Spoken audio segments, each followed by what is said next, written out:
Hello dear student, how are you. आज की इस वीडियो में हम करने वाले हैं झारखंड एकेडमिक काउंसिल 2024 में जो इकोनॉमिक्स का एग्जाम होने वाला है उस एग्जाम के लिए जो आप लोगों का मॉडल पेपर जारी किया गया है उस मॉडल पेपर के आज हम लोग क्वेश्चन को करेंगे। यानी इकोनॉमिक्स क्लास 12 के मॉडल पेपर को आज हम लोग करेंगे।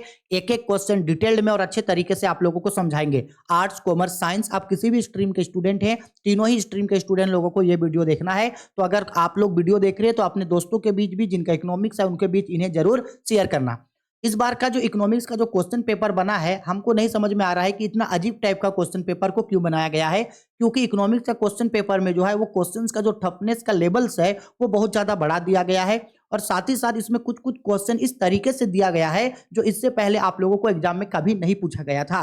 लेकिन हाँ, एग्जाम में जो है मॉडल पेपर से जो है वो कुछ कुछ क्वेश्चन लड़ते हैं, इसलिए जो है वो क्वेश्चन पेपर को बनाना बहुत ज्यादा जरूरी है, जिससे आइडिया हो जाएगा कि एग्जाम में किस तरीके के क्वेश्चन पूछेंगे और यहां से कुछ क्वेश्चन जो है वो लड़ेंगे। लेकिन सच सच बोल रहे हैं, जब हम इकोनॉमिक्स का ये क्वेश्चन देखे थे ना तब मेरा माथा खराब हो गया था क्वेश्चन देख के। और मेरा क्वेश्चन देखते ही मेरा मुंह से एक बात निकला था, गद्दारी करवे। इकोनॉमिक्स में सच में बोल रहे हैं, कुछ कुछ क्वेश्चन मतलब गजब अजीब पैटर्न में दे दिया है इस बार, ठीक है। और खासकर तो इसका सब्जेक्टिव का भी क्वेश्चन, मतलब क्या बोला जाए यार। चलो समय नहीं गवाते हैं, पढ़ना स्टार्ट करते हैं। लेकिन ट्राई करेंगे कि इकोनॉमिक्स का हर एक क्वेश्चन को बहुत ही आसान शब्दों में हम आप लोगों को बता पाएं, ठीक है। और टेंशन नहीं लो, इकोनॉमिक्स से कुछ कुछ क्वेश्चन ये लड़ेगा ही लड़ेगा। और बाकी इकोनॉमिक्स का पार्ट ए और पार्ट बी का पूरा हम ऑब्जेक्टिव आप लोगों को करवा दिए हैं, वो सब जरूर करना। वहां से भी जो है वो क्वेश्चन आप लोगों को लड़ेगा, ठीक है। चलो अब पढ़ना स्टार्ट करते हैं हम लोग। अब देखो ये पहला क्वेश्चन हम लोगों का यहाँ पे क्या बोल रहा है। देखो पहला क्वेश्चन नंबर पे हम लोगों को बोला जा रहा है यहाँ,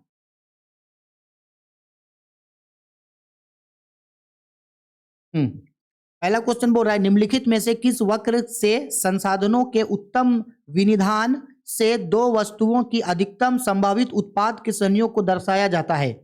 विच of the following curve show the maximum output combination of two goods by using optimum allocation of resources. यानी अगर आपके पास, सिंपल सा बात है, ये बोल रहा है अगर आपके पास आय साधन सीमित है, अगर आपके पास इनकम लिमिटेड है, आपके पास आय सीमित है और उन आय से आप दो वस्तुओं के उपभोग करते हैं या दो वस्तुओं का उपभोग करते हैं जिससे मिलने वाली उपयोगिता बराबर होती है, तो ये आपको किस वक्र से दर्शाया जाता है। तो हम सबको पता है ये जो है उत्पादन संभावना वक्र के द्वारा जो है वो दर्शाया जाता है। यानी आपके पास अगर किसी भी गुड्स एंड सर्विसेज का प्रोडक्शन करने के लिए अगर साधन सीमित है और दो वस्तुओं के उत्पादन आप करते हो जिससे मिलने वाला संयोग या उपयोगिता बराबर होता है, तो इसे उत्पादन संभावना वक्र से दिखाया जाता है, ठीक है।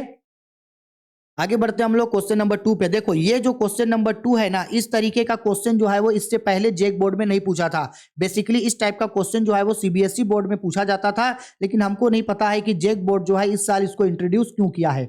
चलो देखो क्या बोल रहा है, निम्नलिखित में से किस प्रकार का संबंध, निम्नलिखित में से किस प्रश्न का संबंध व्यष्टि अर्थशास्त्र से है। कूटों का प्रयोग करते हुए सही विकल्प का चयन कीजिए। Which of the following question is या are related to micro economics. Choose the correct option by using codes. देखो यहाँ ऑप्शन दिया है और आपका इस ऑप्शन में से आपको राइट ऑप्शन खोजना है। अगर आपको यहाँ A1 2 3 ये दिखा और आप इसको टिक मार दिए तो आप गलत बना रहे हो। इसको देखते हुए, देखो ध्यान से समझना, यहाँ ये जो चीज ऑप्शन दिया हुआ है इसको देखते हुए आपको ये नीचे का करेक्ट ऑप्शन बताना है। समझ में आ रहा है? और किसके पर्सपेक्टिव में, तो भाई बोल रहा है माइक्रो इकोनॉमिक्स के दृष्टिकोण से। तो आओ देखते हैं। पहला, माइक्रो इकोनॉमिक्स यानी कि व्यष्टि अर्थशास्त्र एक ऐसा अर्थशास्त्र होता है जहां व्यक्तिगत इकाइयों का या छोटे छोटे इकाइयों का अध्ययन किया जाता है, उसे माइक्रो इकोनॉमिक्स यानी व्यष्टि अर्थशास्त्र बोला जाता है। तो देखो भाई यहाँ पे क्या बोल रहा है, बाजार में किसी वस्तु की कीमत का निर्धारण होता है। बिल्कुल एक बाजार का बात बोला ना, how is price of goods determine in A market, एक मार्केट का बोला, तो हाँ ये माइक्रो इकोनॉमिक्स में आता है। लेकिन इसके अलावा कोई और, देश में संसाधनों का अधिकतम विभाजन, how should resources to be allocated in a country, country पूरे देश का बात किया, ये माइक्रो इकोनॉमिक्स में नहीं आएगा, ये मैक्रो में आएगा। एक फार्म का कुल निर्गत स्तर यानी कि what is the total output level of a firm, a firm बोला, हाँ एक फार्म के बारे में बोला, ये आएगा। इसके बाद 4 नंबर पे हम लोगों का बोल रहा है एक देश में वस्तु की कीमतें क्यों बढ़ती है, how why do price of goods rise in a country, country देश का बारे में बात किया, ये नहीं होगा। यानी कि ये 1 और 1 के साथ ये 3 जो है, ये दो चीज माइक्रो इकोनॉमिक्स के बारे में सही बताता है, 1 और 3। अब आपको ऑप्शन में देखना है कि 1 और 3 कितने नंबर पे आए, तो 1 और 3 ऑप्शन नंबर डी पे है, तो इसका राइट आंसर होगा ऑप्शन नंबर डी। समझ में आ रहा है? इस तरीके का क्वेश्चन इससे पहले जेक बोर्ड में जो है वो नहीं पूछा गया था, लेकिन इस बार इस तरीके का क्वेश्चन है। ठीक है, चलो आगे बढ़ते हैं हम लोग, नेक्स्ट क्वेश्चन पे आते हैं।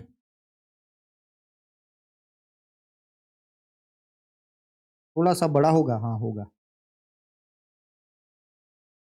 देखो क्वेश्चन नंबर 3 पे हम लोगों को क्या बोल रहा है, क्वेश्चन नंबर 3 पे बोल रहा है निम्नलिखित में से किस इकाई में उपयोगिता को मापा जा सकता है, in which of the following units utility can be measured. तो किसी भी गुड्स एंड सर्विसेज को जो हम लोग यूज करते हैं, उस गुड्स का जो उपयोगिता होता है, यूटिलिटी जो होता है, उसको यूटिल्स में मापा जाता है। उपयोगिता को किस में मापा जाता है? यूटिल्स में। ऑप्शन में देखो कि क्या कहीं पे यूटिल्स है, नहीं है। अगर यूटिल्स नहीं है तो हम लोग इसका आंसर टिक लगाएंगे रुपया, नहीं तो अगर क्वेश्चन में यूटिलिटी होता तो यूटिल्स को हम लोग टिक लगाते। ठीक है,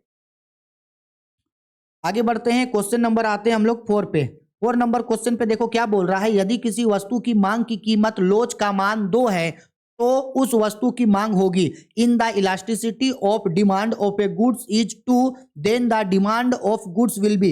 सिंपल सा बात है, अगर किसी भी वस्तु का अगर डिमांड, अगर किसी भी वस्तु के डिमांड यानी किसी भी गुड्स का डिमांड उसमें जो चेंजेस आ रहा है वो अगर 2 है तो इसको आप क्या बोलोगे? तो उसको हम लोग बोलेंगे लोचदार यानी कि इलास्टिसिटी। हम बताए थे आप लोगों को कि 5 तरीके का इलास्टिसिटी ऑफ डिमांड होता है।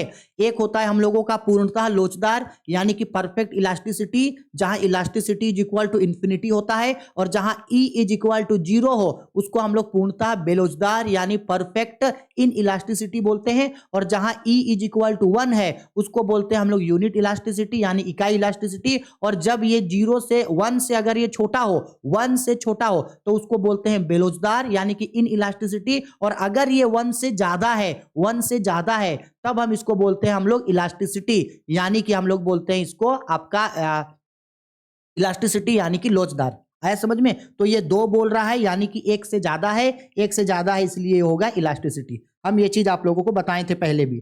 ठीक है, चलो क्वेश्चन नंबर 5 पे देखो क्या बोल रहा है भाई। 5 थोड़ा सा अटपटा क्वेश्चन है। एक उपभोक्ता का अधिकतम एक दृष्ट होता है, इस मान्यता के आधार पर एक उपभोक्ता 2 वस्तुओं के निम्न बंडलों में से किन बंडलों पर उदासीन होगा? बोला गया है the preference of A consumers is monastic, on the basis of this assumption a consumer will be indifferent on which of the following bundles of two goods। In 2 goods में से कौन गुड्स का जब वो सिलेक्ट करेगा, यानी 2 goods में से किस गुड्स का जब वो चयन करेगा तो वो सबसे ज्यादा जो है वो सेड होगा, यानी किन चीजों को वो पसंद नहीं करेगा। ठीक है, तो 1 मिनट हमको थोड़ा सा इसको देखने दो। हाँ, तो देखो इसका राइट आंसर होगा हम लोगों का ऑप्शन नंबर ए और ऑप्शन नंबर डी, इसका होगा ऑप्शन नंबर सी। देखो बेटा इसको ना हम बोल रहे हैं ना, मत समझो, इसके पीछे लॉजिक कुछ मत समझो, ये क्या है, क्यों ऐसे बना, कुछ नहीं, इसका आंसर याद रख लो। अगर आपको एग्जाम में ये क्वेश्चन देना रहा तो यही क्वेश्चन देगा, चेंज ऊन करके नहीं देगा। अगर नहीं देना रहा तो नहीं देगा। झूठ मूठ का माथा पीछी करने के लिए टेंशन लेकर के नहीं चलना। अगर इस टाइप का क्वेश्चन दिया तो यही देगा, नहीं दिया तो नहीं देगा। इसीलिए इसका आंसर याद रख लो, बात खत्म, उससे ज्यादा और कुछ नहीं करो। ठीक है, इतना माथा पीछी अभी मत करो। क्वेश्चन नंबर देखो क्या बोल रहा है नेक्स्ट, को थोड़ा सा बड़ा कर लेते हैं। क्वेश्चन में बोल रहा है निम्न में से पूरक वस्तु का एक उदाहरण है, the example of A complementary goods in the following. पता है कंप्लीमेंट्री गुड्स यानी पूरक वस्तु किसको बोला जाता है? पूरक वस्तु ऐसे वस्तु होती है जो एक दूसरे के साथ प्रयोग में लाई जाती है। जैसे मान लो मेरे हाथ में ये पेन है, अब सपोज कर लो कि अगर ये पेन है सर जी, तो ये पेन को हम लिखेंगे कहाँ? क्या इस पेन को हम अपना माथा में लिखेंगे, इस पेन को हाथ में लिखेंगे? नहीं। अगर हम इस पेन को खरीदेंगे तो जाहिर सी बात है इसके साथ साथ हमको पेपर का भी डिमांड करना होगा, यानी कॉपी भी खरीदना होगा। यानी ये अगर हम पेन खरीदते हैं तो पेन के साथ साथ हमको किसका खरीदना होगा? पेपर भी खरीदना होगा। और अगर पेन खत्म हो गया तो पेन के साथ साथ हमको इंक भी चाहिए। अगर हम मान लो क्रिकेट खेलने के लिए अगर हम बैट खरीदते हैं तो बैट के साथ साथ बॉल का भी डिमांड करना होगा। तो ऐसा गुड्स जो एक दूसरे के साथ प्रयोग में लाई जाती है उन्हीं ही हम लोग बोलते हैं पूरक वस्तु। ठीक है, तो एक दूसरे के साथ यहां देखो प्रयोग में क्या लाया जाएगा? कलम, और ये जो हम लोग का ऑप्शन है ऑप्शन नंबर बी, कलम और स्याही, पेन और इंक, ये एक दूसरे का पूरक वस्तु है। और इसको छोड़ के बाकी जैसे चाय और कॉफी, टी एंड कॉफी, ये पूरक वस्तु नहीं है, ये प्रतिस्थापन वस्तु है। कौन सा वस्तु है भाई? ये प्रतिस्थापन वस्तु है, सब्स्टिट्यूट गुड्स है। कौन सा गुड्स है? सब्स्टिट्यूट गुड्स, मतलब एक दूसरे के बदले प्रयोग में लाया जाएगा। अगर आपको चाय नहीं पीना है तो चाय की जगह आप कॉफी पियो, कॉफी नहीं पीना है कॉफी की जगह आप चाय पियो, ये एक दूसरे के बदले, ये सब्स्टिट्यूट गुड्स है।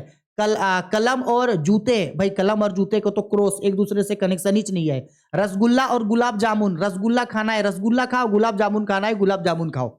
समझ में आ रहा है? ठीक है, तो ये जो कलम और स्याही जो है ये हम लोगों के लिए राइट आंसर है, बाकी तो प्रतिस्थापन गुड्स है। चलो आगे बढ़ते हैं नेक्स्ट।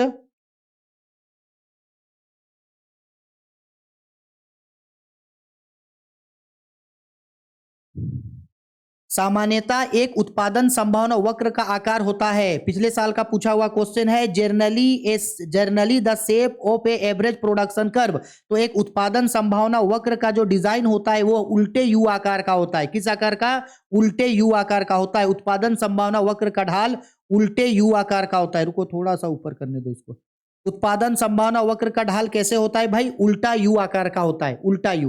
उल्टा यू आकार का होता है उत्पादन संभावना वक्र। ठीक है, आप लोग हमको वीडियो के कमेंट बॉक्स पे कमेंट करके बताना किस वक्र का आकार यू आकार का होता है। ये तो उल्टा यू, उत्पादन संभावना वक्र यानी प्रोडक्शन एवरेज प्रोडक्ट कर्व उल्टा यू आकार का। यू आकार का कौन होता है?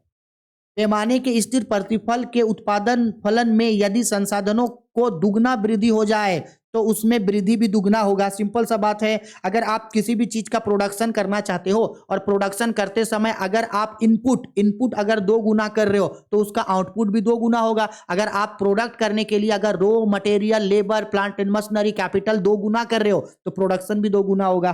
ठीक है, आगे ये बोल रहा है, एक यहाँ पे ड्राइंग दिया गया है, इसको पहचान के इसका राइट आंसर बताना है। निम्नलिखित चित्र में आयत OAB का क्षेत्रफल क्या दर्शाता है? What does the area of rectangle OAB shapes in the following area? देखो OAB कौन है, तो देखो ये हम लोगों का यहाँ पे हो गया ये O, ये हो गया A, ये हो गया B और ये हो गया C। ये क्या बताता है? तो ये आपको सिंपल बता रहा है कि जब पैमाना, ये सिंपल बता रहा है कि देखो ये जो लकीर दिख रहा है ये ऐसे ही लकीर में जो है वो सिंपल आगे बढ़ते रहेगा, यानी कुल लागत जो है वो हमेशा स्थिर रहेगा। चाहे उत्पादन यहां हो, चाहे उत्पादन यहां हो, चाहे उत्पादन यहां, चाहे उत्पादन यहां, कुल स्थिर लागत यानी टोटल फिक्स्ड कॉस्ट जो है वो हमेशा स्थिर रहेगा। इसी चीज को ये बता रहा है। 9 का आंसर होगा डी। ठीक है, आगे आते हैं नेक्स्ट क्वेश्चन पे।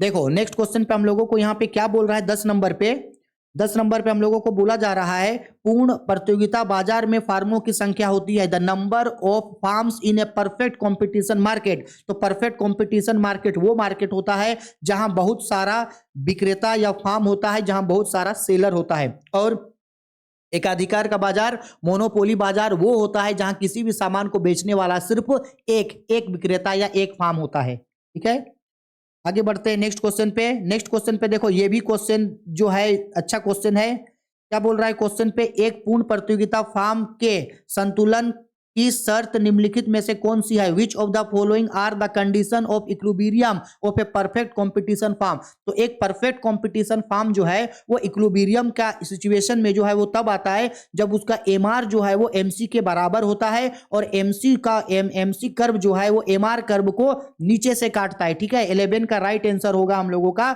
Option number D. देखो कुछ इस तरीके से इसमें जो है वो ड्राइंग बनता है आपका। ठीक है, ए आर बराबर एमसी हो जाएगा यहाँ, ए आर बराबर क्या हो जाएगा यहाँ? ए आर बराबर हो जाएगा यहाँ पे आपका एमसी। ठीक है, और ये जो हम लोगों का एमआर वक्र है, इसको एमसी वक्र जो है वो देखो वो नीचे से काटेगा। कहां से काटेगा? नीचे से काटेगा, तब वो जो है वो परफेक्ट इक्विलिब्रियम के सिचुएशन में होता है। चलो आगे बढ़ते। कुछ क्वेश्चन ये थोड़ा अटपटा है इकोनॉमिक्स में, क्या किया जाए पता नहीं ऐसा क्वेश्चन क्यों बना दिया गया। देखो क्वेश्चन बोल रहा है नेक्स्ट पे, एक फार्म के द्वारा वस्तुओं की कीमत में 10% वृद्धि करने पर उसकी पूर्ति की मात्रा में 15% बढ़ जाती है तो वस्तु, यानी बोल रहा है अगर किसी भी गुड्स का क्वांटिटी ऑफ सप्लाई को 20% बढ़ा देते हैं, मतलब 10% अगर प्राइस बढ़ाते हैं तो उसका सप्लाई भी 15% बढ़ गया, तो ये क्या हुआ? तो सिंपल सा बात है, ये लोचदार है, इलास्टिसिटी है। ठीक है, पूर्णता लोचदार नहीं बोलेंगे क्योंकि पूर्णता लोचदार परफेक्ट इलास्टिसिटी में तो वो जीरो होता, ठीक है, इकाई लोचदार नहीं बोलेंगे, उसमें तो 1 होता है, 0 नहीं बोलेंगे क्योंकि बिल्कुल चेंज तो नहीं हुआ है, चेंज तो हुआ है, थोड़ा सा चेंज हुआ है, तो वो इलास्टिसिटी हम लोग बोलेंगे, लोचदार बोलेंगे। आगे बढ़ते हैं क्वेश्चन नंबर 13। देखो ये भी जो क्वेश्चन नंबर 13 है ये भी उसी तरीके से कथन और निष्कर्ष वाला है। एक क्वेश्चन दिया है, उसका आंसर दिया है, मतलब कि क्वेश्चन और उसका रीजन पूछा है, अब उसके बाद आपको सही क्वेश्चन पूछना देगा। इस टाइप का क्वेश्चन भी जो है वो इससे पहले जैक बोर्ड ने नहीं पूछा था, लेकिन इस बार पूछ रहा है। भाई जैक बोर्ड महान है, आप जो कुछ नहीं करते हैं वो हमेशा आप एग्जाम से ठीक पहले करते हैं, हमको समझ में नहीं आता है। एक तो दिसंबर के पूरा एंड में जाकर के आप मॉडल पेपर निकालते हैं, उसके अलावा वो भी सिर्फ एक ही सब्जेक्ट का मॉडल पेपर निकालते हैं। आप सिलेबस में बदली करना होता है, आपको 7 महीना 8 महीना पहले बताया नहीं जाता है। स्टूडेंट लोगों को परेशान करने का तो आपका आदत है, करो यही करो, झारखंड है भाई, यही तो होता है यहाँ पे। लेकिन चलो टेंशन नहीं लो, क्वेश्चन है तो भाई पढ़ना ही पड़ेगा। देखो बोल रहा है क्वेश्चन में कथन 1 पे, किसी वस्तु पर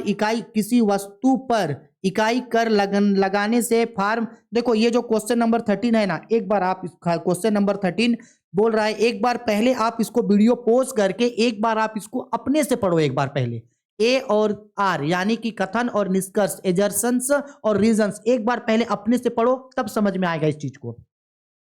किसी वस्तु पर इकाई कर लगाने से फार्म का पूर्ति वक्र बाईं ओर सरक जाता है।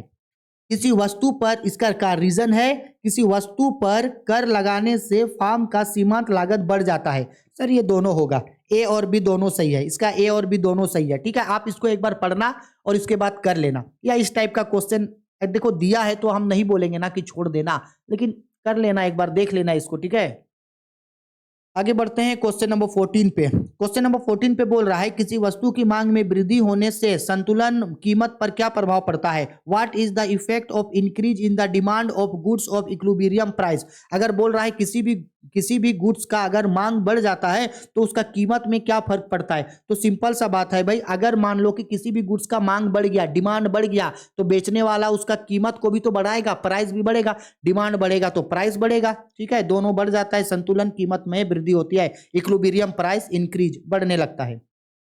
क्वेश्चन नंबर 15 पढ़ाए थे, बाजार में मांग आधिक्य की स्थिति कब उत्पन्न होती है, जब when will the situations of excess demand rise. Demand rise यानी डिमांड बढ़ रहा है, तो इक्वेशन देखो सी में बता रहा है D is greater than S. D का मतलब है डिमांड ज्यादा है, एस यानी सप्लाई से मांग बराबर है, बड़ा है पूर्ति से। ठीक है, चलो आगे बढ़ते हैं next question. Next question 16 number question पे क्या बोल रहा है, पूंजीवादी अर्थव्यवस्था के संबंध में निम्नलिखित में से कौन सा कथन सत्य है। Which of the following statements about which of the following is correct statements about capitalist economics. Capitalist economics के बारे में क्या बोला जाता है, तो ये बोला जाता है उत्पादन के साधनों पर निजी स्वामित्व होता है, यानी कैपिटलिस्ट इकोनॉमिक्स। देखो 3 इकोनॉमिक्स का क्षेत्र होता है, एक होता है पूंजीवादी अर्थव्यवस्था यानी कि कैपिटलिज्म, एक होता है समाजवादी अर्थव्यवस्था यानी कि सोशलिज्म, और एक होता है मिक्स्ड यानी कि मिश्रित। कैपिटलिज्म इकोनॉमिक्स यानी कि पूंजीवादी अर्थव्यवस्था ऐसे अर्थव्यवस्था होता है जिसको प्राइवेट आदमी चलाता है, प्राइवेट आदमी कंट्रोल करता है, अपने से ही सारा निर्णय लेता है, सरकार का कोई हस्तक्षेप यानी गवर्नमेंट का कोई इंटरफेयर नहीं होता है। सोशलिस्ट इकोनॉमिक्स ऐसा इकोनॉमिक्स होता है जिसको गवर्नमेंट चलाता है और गवर्नमेंट उसका मालिक होता है, ये समाजवादी अर्थव्यवस्था है। और मिश्रित अर्थव्यवस्था जिसमें ये दोनों ही पाया जाता है। तो यहां बोल रहा है और भारत का इकोनॉमी मिक्स्ड इकोनॉमी है, और ये बोल रहा है कि सोशली कैपिटलिज्म इकोनॉमी क्या होता है, तो ऐसा इकोनॉमिक्स होता है जिसमें डिसीजन जो होता है वो प्राइवेट सेक्टर लेता है। आगे देखो क्या बोल रहा है क्वेश्चन पे, मान लिया जाए कि एक देश में 2 लाख व्यक्ति रोजगार में संलग्न है, मतलब कि एक देश है और उस देश में जो है टोटल जो है वो 2 लाख व्यक्ति जो है वो जॉब करते हैं, तथा 10,000 व्यक्ति के कार्य करने के लिए इच्छुक हैं, लेकिन उनके पास काम नहीं है। काम करने का मन है लेकिन उनके पास कोई भी काम नहीं है, तो करने क्या बोल रहा है, देश में बेरोजगारी की दर क्या होगी। बेरोजगारी का दर देखो इंग्लिश में भी देखो, अच्छा क्वेश्चन है, इजी क्वेश्चन है। बोल रहा है कि सपोज अब बेरोजगारी का दर निकालना है, देखो कैसे निकलेगा बेरोजगारी का दर, सिंपल सी बात है, बहुत सिंपल है। दर अगर निकालेंगे तो सबसे पहले हमको ये बताओ कि भाई टोटल है कितना जनसंख्या, या कितने का दर निकालना है। तो देखो टोटल 10,000 लोगों का बेरोजगार है, इन लोगों का दर निकालना है, तो दर निकालेंगे हम लोग 10,000 डिवाइडेड बाय टोटल जनसंख्या कितना है 2 लाख इंटू किसी भी चीज को जब परसेंटेज में बदला जाता है तो उसको इंटू करते हैं हम लोग 100 से, मल्टीप्लाई कर रहे हैं। अब जो जो कट रहा है उसको काटो, तो देखो यहाँ पे हम लोगों का ये 4 जीरो कैंसिल हो गया, 1 जीरो कैंसिल हो गया, यानी 10 डिवाइडेड बाय 2 है, यानी कितना हो गया भाई 5%। यानी बेरोजगारी का दर हम लोगों का कितना है 5% है। ये हम लोगों का हो गया ऑप्शन नंबर आपका सी नंबर। ठीक है, चलो आगे बढ़ते हैं क्वेश्चन पे। आगे क्वेश्चन पे हम लोगों को बोला गया है, देखो 18 नंबर क्वेश्चन पे, अर्थव्यवस्था की भाषा में निवेश शब्द से क्या अभिप्राय है। What does the term investment means in the context of economics. जब हम लोग इकोनॉमिक्स में इन्वेस्टमेंट को समझते हैं तो इन्वेस्टमेंट का मतलब क्या होता है।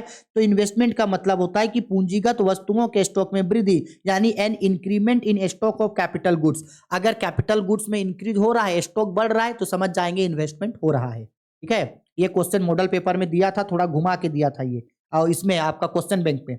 आय का चक्रीय प्रवाह के दो क्षेत्रक मॉडल में कारक सेवाओं का प्रवाह किस दिशा होता है। In which direction the flow of factor service take place in two sector model circular flow of money. तो सर्कुलर फ्लो यानी दो क्षेत्रीय मॉडल में जो है वो जो फ्लो होता है वो किस से किस ओर जाता है। तो फ्लो होता है हम लोगों का परिवार से फार्म की ओर, firm household to firm. Person लोग हाउस होल्ड में, यानी कि घर वाले, यानी कि सिंपल बात है, व्यक्ति जो है वो काम करता है, यानी कि काम करता है आपका फार्म में, पैसा कमाता है, फिर खर्चा करता है, काम करता है, इस ओर चलता है, इस ओर। ठीक है, इस ओर, यानी हाउस होल्ड से जो है वो जाता है आपका फार्म की ओर। आगे नेक्स्ट क्वेश्चन में आते हैं, बोल रहा है सरकार द्वारा भुगतान की गई वृद्धा वृद्धा पेंशन की राशि निम्नलिखित में से किस समुच्चय का एक भाग है। The old aged pension paid by the government is the part of which of the following aggregates. हम सबको पता है जो वृद्ध लोग होते हैं, जो बूढ़े लोग होते हैं, उन लोगों को जो होता है सरकार की तरफ से वृद्धा पेंशन मिलता है। तो वृद्धा पेंशन को इनमें से किसमें शामिल किया जाता है। तो वो शामिल किया जाता है उनके पर्सनल इनकम पे। ठीक है, 20 का आंसर होगा हम लोगों का डी। और मोस्ट इंपॉर्टेंट क्वेश्चन है 20, इसको जरूर अच्छा से करके रखना। 21 नंबर क्वेश्चन पे बोल रहा है निम्नलिखित में से कौन सा विनिमय का एक सर्वमान्य माध्यम है। Which of the following is a universally accepted medium of exchange. यहां से किस चीज का यूज जो है हम लोग किसी भी टाइप का गुड्स एंड सर्विसेज को एक्सचेंज करने के लिए कर सकते हैं। तो मनी, क्योंकि देखो चेकबुक हर जगह आप नहीं दे सकते हैं, डिमांड ड्राफ्ट आप नहीं दे सकते हैं, हर जगह बॉन्ड पेपर नहीं दे सकते हैं, लेकिन अगर पैसा है, मनी है, तो दो, आपको कोई भी सामान चाहिए आप पैसा दो और सामान लो, हर जगह मनी एक्सेप्टेड होता है। ठीक है, आगे नेक्स्ट क्वेश्चन पे आते हैं हम लोग। नेक्स्ट क्वेश्चन पे देखो क्या बोल रहा है, ब्याज दर में वृद्धि का मुद्रा की नकदी मांग पर क्या प्रभाव पड़ता है। What is the effect of increment in rate of interest on cash demand of money. यानी अगर कभी भी केस का जो इंटरेस्ट है, अगर उस इंटरेस्ट को बढ़ा दिया जाए तो उससे उसका डिमांड में क्या फर्क होगा। सिंपल सा बात है, अगर इंटरेस्ट बढ़ेगा तो लोग उधार लेना कम कर देंगे। भाई अगर 10% की जगह अगर मान लो 20% इंटरेस्ट काट रहा है तो वो तो लोन लेना कम कर देगा। तो मनी का जो डिमांड है वो धीरे धीरे क्या हो जाएगा, कम हो जाएगा, यानी मुद्रा की नगद मांग में कमी हो जाएगी। Cash demand of money decrease, क्योंकि भाई आप इंटरेस्ट बढ़ा रहे हो, इंटरेस्ट बढ़ाओगे तो लोग उतना पैसा थोड़ी लेगा, धीरे धीरे अपना लोन कम कर देगा वो लोग लेना। क्वेश्चन नंबर 23 पे देखो क्या बोल रहा है, अर्थव्यवस्था में मुद्रा की पूर्ति को बढ़ाने के लिए एक केंद्रीय बैंक के द्वारा अपनाए गए निम्न उपाय हैं। निम्नलिखित कूटों का प्रयोग करते हुए सही विकल्प का चयन करें। लो भाई, फिर से वही बोल रहा है कि अगर मान लो कि अगर एक बैंक है, एक सेंट्रल बैंक है, और वो चाहता है कि ज्यादा से ज्यादा मनी जो है वो सर्कुलेट हो, यानी ज्यादा से ज्यादा मनी इश्यू हो, तो उसके लिए वो क्या काम करेगा। ऑप्शन नंबर ए, हाँ, ऑप्शन नंबर ए पे बोल रहा है ब्याज दर में कमी करेगा। ऑप्शन नंबर बी पे बोल रहा है प्रतिभूति का विक्रय करेगा। ऑप्शन नंबर सी पे बोल रहा है कोष अनुपात में कमी करेगा। सिंपल सा बात है, अगर सरकार बैंक रेट यानी कि बैंक रेट्स को अगर कम कर देगा और कोष अनुपात में यानी DRR इसमें अगर कम कर देगा तो जाहिर सी बात है उसका जो है वो नकदी कोष अनुपात उसका जो है सर्कुलर जो है वो ज्यादा होगा, यानी ए और सी इसका सही आंसर है। अब आपको ऑप्शन में ढूंढना है ए और सी कहां लिखा हुआ है। तो ए और सी देखो सी नंबर पे लिखा है, तो इसका राइट आंसर होगा ए और सी। इससे पहले इस तरीके का क्वेश्चन जेक बोर्ड में कभी नहीं पूछा गया था, लेकिन जेक बोर्ड बोलता है हम जो कभी नहीं किए हैं वो हमेशा करेंगे, हर साल हम चेंज करेंगे। चलो ठीक है भाई, आते हैं हम। अरे बाप रे, देखो कोई भी चीज से ना परेशानी होने का आप लोगों को जरूरत नहीं है, हम तो बस आप लोगों को सिंपल बात बोल रहे हैं। आप लोग जिस तरीके से अपने पढ़ाई को करते आए हो, मन लगा करके, उतना ही मन लगा करके करो। अगर आप लोग अपने पढ़ाई को नहीं किए हैं तो मन लगा करके पढ़ो। क्या क्या चीज को आपको ध्यान में रखना है, एक जो मॉडल पेपर आया है इन मॉडल पेपर को तो करना ही करना है, साथ ही साथ प्रीवियस ईयर मॉडल पेपर को कर लीजिएगा, प्रीवियस ईयर क्वेश्चन पेपर को कर लीजिएगा और कोई एक गेस्ट पेपर को कर लीजिएगा या आपके ट्यूशन में आप लोगों को जो पढ़ा रहा है वो कर लीजिएगा, हम जो क्वेश्चन देंगे वो कर लीजिएगा। इतना अगर कर लेते हैं तो बहुत अच्छा नंबर से जो है आपका 12th निकल जाएगा। अगर आपसे कोई क्वेश्चन नहीं बनता है न्यूमेरिकल वाला तो उस चीज के चक्कर में परेशान होने की जरूरत नहीं है, उसकी जगह उसके ऑप्शनल चीजों को जो है वो बनाया करो, क्योंकि सब्जेक्टिव में भी आपके ऑप्शन होगा, अगर ये क्वेश्चन नहीं बना रहा है तो वो बनो, वो नहीं बना रहा है तो वो बनो। समझ में आ रहा है ना? तो एक क्वेश्चन के लिए उतना परेशान नहीं होना है आप लोगों को। आगे बढ़ते हैं, क्वेश्चन नंबर 24 पे क्या बोल रहा है, निम्नलिखित में से किस कर को कागजी कर कहा जा सकता है, which of the following is known as paper tax. तो 24 का राइट आंसर होगा हम लोगों का सी नंबर, वेल्थ टैक्स, यानी कि संपत्ति कर को जो है वो पेपर टैक्स बोला जाता है। इंपॉर्टेंट क्वेश्चन है, पेपर टैक्स किसको बोला जाता है, वेल्थ टैक्स को जो है वो पेपर टैक्स बोला जा सकता है। ठीक है, आगे क्वेश्चन नंबर 25 पे बोल रहा है, निम्नलिखित में से प्रत्यक्ष कर का एक उदाहरण कौन सा है, which of the following is an example of direct tax. तो भाई डायरेक्ट टैक्स का मतलब होता है जिस पर्सन के ऊपर वो लगाया गया है उसका पेमेंट वही करेगा, यानी कि ये जो कॉर्पोरेट टैक्स होता है ये हम लोगों का डायरेक्ट टैक्स होता है, बाकी सब इनडायरेक्ट है। ठीक है, आगे नेक्स्ट बोल रहा है क्वेश्चन नंबर 26 पे, यदि आय में परिवर्तन से उपभोक्ता का उपभोग व्यय अपरिवर्तित रहता है तो इस स्थिति में एमपीसी का मान होगा, एमपीसी का जो मान होगा ये इससे पहले बताए थे, अगर अपरिवर्तन है, क्या है भाई देखो ना, अनचेंजेबल है, अनचेंजेबल है, अनचेंजेबल है, चेंज नहीं हो रहा है, चेंज नहीं हो रहा है इसका मतलब है जीरो होगा। सिंपल लॉजिक समझना, अपरिवर्तन है, अनचेंजेबल है, अनचेंजेबल है तो जीरो होगा, सिंपल। क्वेश्चन नंबर 27 पे क्या बोल रहा है, निम्नलिखित में से समग्र मांग का एक घटक नहीं है, which of the following is not a component of aggregate demand. तो इसका राइट आंसर होगा हम लोगों का 27 का ऑप्शन नंबर डी, वित्तीय परिसंपत्तियों पर व्यय यानी एक्सपेंडिचर ऑफ फाइनेंशियल एसेट, ये जो है ये हम लोगों का नहीं है। ठीक है, आगे बोल रहा है क्वेश्चन नंबर 28 पे देखो क्या बोल रहा है, कुल निर्गत में परिवर्तन तथा स्वायत्त निवेश में परिवर्तन का अनुपात क्या कहलाता है, what the ratio of change in autonomous investment and change in total output is called. तो 28 का राइट आंसर होगा ऑप्शन नंबर सी, यानी कि गुणक, मल्टीप्लायर उसको कहा जाता है। 29 नंबर क्वेश्चन में देखो क्या बोल रहा है, थोड़ा इसको बड़ा करते हैं उधर क्योंकि नीचे भी तो है ना।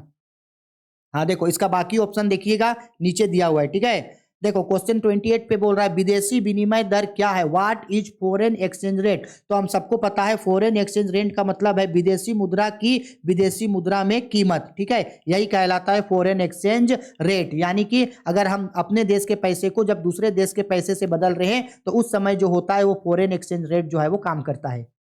आगे क्वेश्चन नंबर 13 पे देखो क्या बोल रहा है, वस्तुओं एवं सेवाओं के अंतर्राष्ट्रीय लेन देन के संतुलन को क्या कहा जाता है, what is the balance of international transactions of goods and services. यानी जब आप इंटरनेशनल लेवल पे गुड्स एंड सर्विसेज का ट्रांजेक्शन करोगे तो वो व्यापार संतुलन यानी बैलेंस ऑफ ट्रेड कहलाएगा।